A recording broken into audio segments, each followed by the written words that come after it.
Surviving Hell, a game about a little angel that was accidentally sent to hell instead of heaven, is a top-down 3D shooter where you must vanquish hordes of little demons and escape Inferno by defeating the devil himself.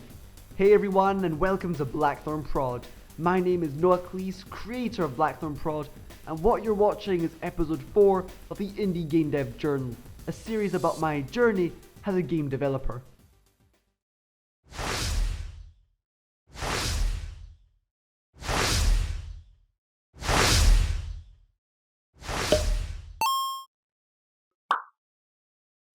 After my third mini-game, Raining Apocalypse, I set out to make a bigger, better version of my first game, Midnight Fire, a project I worked on with my brother Liam. And so I set out to make Surviving Hell, a frantic 3D shooter made with Unity, Autodesk Maya, and programmed in C#. Now, in some regards, I definitely succeeded and accomplished the goal of making a cooler version of Midnight Fire. The game has more monsters, an entire boss, interesting waves with different enemy spawning patterns. The main menu is dynamic, there is a cool end game screen, so it can't be denied that Surviving Hell is a bigger version of Midnight Fire, but maybe not a better one. There is more content, better art and animations. Where things go a little wrong is in the actual gameplay. In short, you must kill the monsters that run towards you, make sure you don't run out of health or time, pick up the floating key when this icon says done, and purchase power-ups with a resource called Elixir that can only be accessed in a super dodgy way that will probably kill you when you try. I obviously forgot the golden rule of less is more and simplicity over complexity. I personally found this game awesome. I thought all the mechanics were ingenious and fun. It's when I showed this game to others for the first time that I realized the design of the project was a little quirky. In general, people were just confused at how to play, mainly because there is no great way for them to learn the rules except by reading this block of text. So another 2 lessons learned.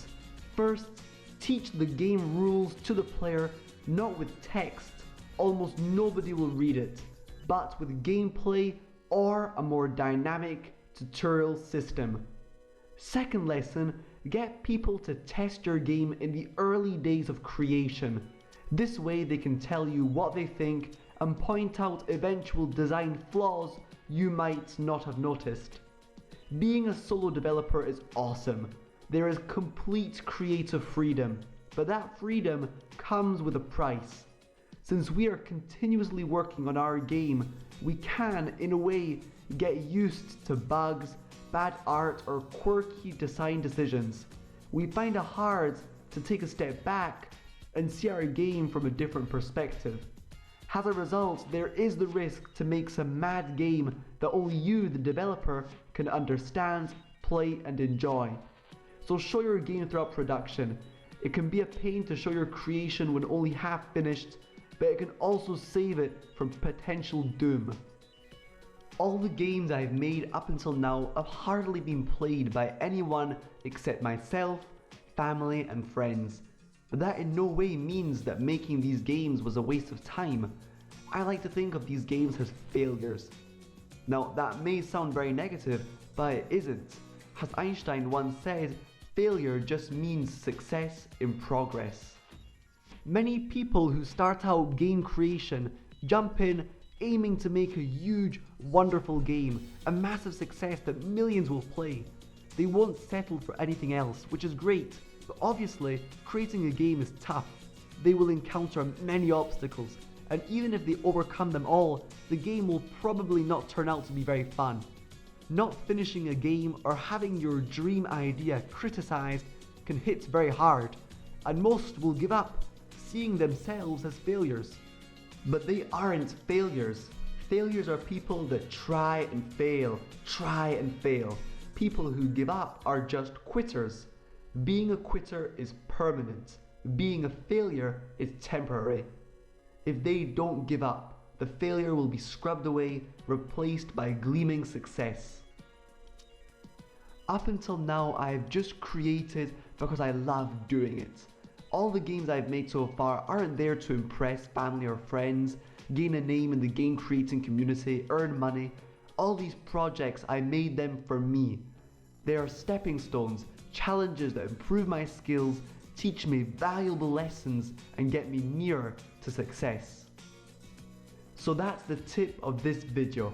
When you make a game, when you pour your heart and time into something and it doesn't turn out as you expected it to, or doesn't get the attention you feel it deserves, know that just the fact of completing it is already a huge achievement, and see it as success in progress. Learn from the mistakes you made and come back stronger than before.